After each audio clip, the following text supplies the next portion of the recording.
प्रभु के पवित्र नाम की स्तुति हो। एक बार फिर हम प्रभु के कदमों में आए हैं। आज के ध्यान के लिए हम प्रभु का वचन पढ़ना चाहेंगे। न्यायों की पुस्तक उसका 13 अध्याय उसका 5 वचन, जजेस चैप्टर 13 वर्स 5।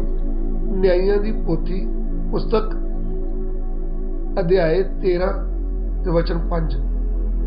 क्यों जो ਵੇਖ ਤੂੰ ਗਰਭਣੀ ਹੋਵੇਗੀ ਅਤੇ ਪੁੱਤਰ ਜਨੇਗੀ, ਉਹਦੇ ਸਿਰ ਉੱਤੇ ਉਤਰਾ ਕਦੇ ਨਾ ਲੱਗੇ।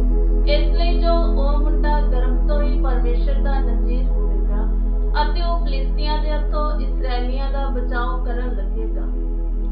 क्योंकि तू गर्भवती होगी और तेरे एक बेटा उत्पन्न होगा और उसके सिर पर शुरा ना फिरे, क्योंकि वह जन्म ही से परमेश्वर का नज़ीर रहेगा और इस्राएलियों को पलिश्तियों के हाथ से छुड़ाने में वही हाथ लगाएगा।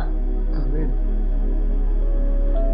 इधर में हम प्रभु के वचन से शिमशोन के विषय में देखते हैं। ये जो शिमशोन है, प्रभु ने इनको मां के गर्भ से चुन लिया है और जो शिमशोन का मम्मी पापा था उसके बारे में जब हम देखते हैं, हमें पता चलता है दानियों का गोद है और 16 वर्षीय मानो नामक एक पुरुष था। इनकी पत्नी को प्रभु का दूत दर्शन देता है और कहता है, देख तू बांझ है और तू गर्भवती होगी और तेरे एक बेटा उत्पन्न होगा और वह प्रभु का चुना हुआ नजीर है और उसका काम क्या होगा, वह अपने लोगों को उनके वश से छुड़ाएगा। क्योंकि हम उस समय की स्थिति देखें तो जब जब इस्राएली पाप करते थे, प्रभु उनको छोड़ देता था और दुश्मनों के हाथ में दे देता था। हमने जब कल गदौन के बारे में पढ़ा तो उधर में हमने पढ़ा था कि 7 वर्ष के लिए मद्यानियों के हाथ में दिया। लेकिन यहाँ पे हम पढ़ेंगे तो जब हम 13 अध्याय न्याय की पुस्तक पढ़ते हैं ना, उसके पहले वचन में लिखा है कि इस्राएलियों ने फिर बुरा किया है और परमेश्वर ने उनको फिलिस्तियों के वश में कर दिया है। पढ़िएगा 13 का 1 पढ़ेंगे। इस्राएलियों ने फिर यहोवा की दृष्टि में बुरा किया, इसलिए यहोवा ने उनको फिलिस्तियों के वश में 40 वर्ष के लिए रखा। देखिए, फिलिस्तियों के वश में 40 वर्ष तक रख दिया। उसके बीच में परमेश्वर एक रास्ता खोल के दिया। इस्राएल के 12 गोत्र हैं। दान गोत्र में से एक यंग को, एक नौजवान को प्रभु जन्म दे रहा है। तो जब जो प्रभु ने बोला है वो बात पूरा हुआ। उसको हम देखेंगे न्याय 13 अध्याय उसका 24 और 25 वचन। और स्त्री के एक बेटा उत्पन्न हुआ और उसने उसका नाम शिमशोन रखा और वह बालक बढ़ता गया और यहोवा उसको आशीष देता रहा और यहोवा का आत्मा जोरा और इश्ताओल के बीच मेहनदान में उसको उभारने लगा। देखिए, परमेश्वर ने जो बोला वो पूरा हुआ।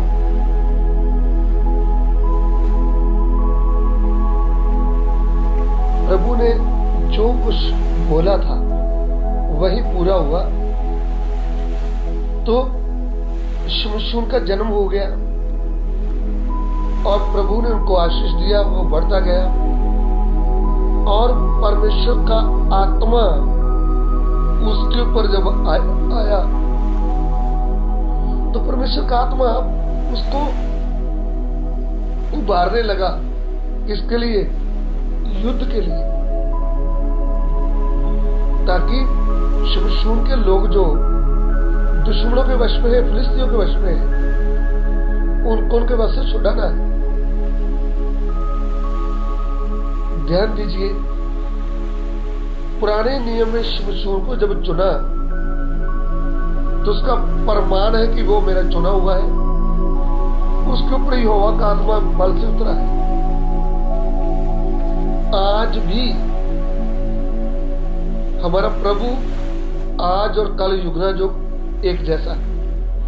आज भी जब हम अफेसियों की पत्री 1 अध्याय उसका 13 वचन पढ़ते हैं, तो आज भी प्रभु जब पाप में पड़े हुए लोगों को अपने लिए चुन लेता है तो सत्य वचन उधर भेजता है। जैसे उसमें दूध को भेजा ना, उसने शिमशोन की मम्मी से बात किया। आज भी प्रभु अपने दासों को भेजता है वचन देकर।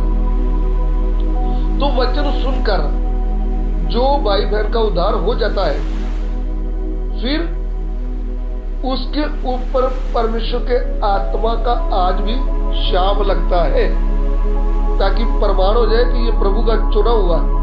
ध्यान से सुने, शिमशोन चुना है तो उसके ऊपर यहोवा का आत्मा उतरा, आत्मा उसको युद्ध के लिए उभारने लगा। आज आप प्रभु के चुने हुए हैं, आपको प्रभु ने अपने लोगों के लिए अगुआ खड़ा करना है, प्रभु ने आपको बड़े छुटकारे के लिए तैयार करना है। तो आपका उद्धार सही वचन के अनुसार होगा और आपके ऊपर आज भी पवित्र आत्मा की शाप लगेगी। अफेसियों की पत्री 1:13, अफेसियन चैप्टर 1:13, अफेसियों की पत्री 1:13। और उसी में तुम पर भी, जब तुमने सत्य का वचन सुना, जो तुम्हारे उद्धार का सुसमाचार है, और जिस पर तुमने विश्वास किया, प्रतिज्ञा किए हुए पवित्र आत्मा के शाप लगे। आज भी प्रभु की आत्मा की शाप लगती है। तो जब प्रभु का आत्मा आपके ऊपर आ गया, फिर आपको पवित्र आत्मा ने अपने कंट्रोल में ले लेगा। फिर आपकी बुद्धि का काम नहीं चलेगा। फिर आप अपनी ताकत से, अपनी बुद्धि से, अपनी हाइट से नहीं लड़ रहे। यहोवा का आत्मा आपके ऊपर कंट्रोल करके आपको हाथ में लेकर दुश्मनों के लिए युद्ध में आपको तैयार करेगा। लड़ने वाले आप नहीं, प्रभु का आत्मा आपकी सहायता करेगा। तो यहाँ पे हमें ये प्रमाण मिलता है कि शिमशोन जब तिम्ना को गया और उधर में एक जवान सिंह उनके सामने जोर से गरजा। शिमशोन के हाथ में ना तो भाला था ना तलवार था, तो भी परमेश्वर का आत्मा बल से उसके ऊपर उतरा। तो उसने सिंह का सामना किया और उनको जान से मार डाला। परमेश्वर के आत्मा के सामने ना तो सिंह खड़ा हो सकता है, ना भालू खड़ा हो सकता है, ना मनुष्य खड़ा हो सकता है। और उस समय लड़ाई मनुष्यों के साथ लड़ने की थी। अभी हमारा मलयुद्ध लहू और मांस से नहीं, अंधकार और अंधकार की शक्तियों से है। इसलिए मुझे सुनने वाले प्रिय भाइयों बहनों, यदि प्रभु ने आपको चुना है, आप भाई होंगे या बहन होंगे, अगर प्रभु ने आपको चुना है तो आपको डर नहीं लगेगा, ना कुत्ते से, ना बिल्ली से, ना मनुष्यों से, क्योंकि प्रभु का आत्मा बोले तो प्रभु आपके साथ खड़ा है। प्रभु के सामने पहाड़ कंपते हैं, प्रभु के सामने पृथ्वी कांपती है, प्रभु के सामने जानवरों के मुंह बंद हो जाते हैं। इसलिए आपको घबराने की जरूरत नहीं, डरने की जरूरत नहीं। कुछ भी हो जाए, आपका परमेश्वर, आपके परमेश्वर का पवित्र आत्मा आपके साथ है। तो आप खुद नहीं लड़ रहे, प्रभु आपके साथ होकर युद्ध करता है।